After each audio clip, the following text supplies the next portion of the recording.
Quad Cities. Simple as that. We care. Helping people, flaws. We've always helped each other out in this neighborhood. So no, it's a great place.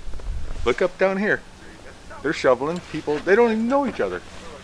We're just working along.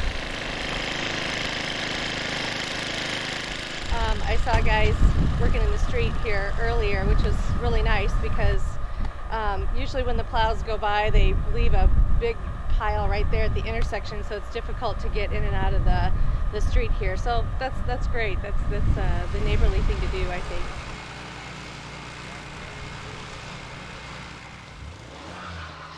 That's how you're going to get to know your neighbors, you know. Sometimes you don't see your neighbors at all, but in a day like today, everybody comes out and help each other. That's what it's all about, helping each other. There you go. There you go. Thank you.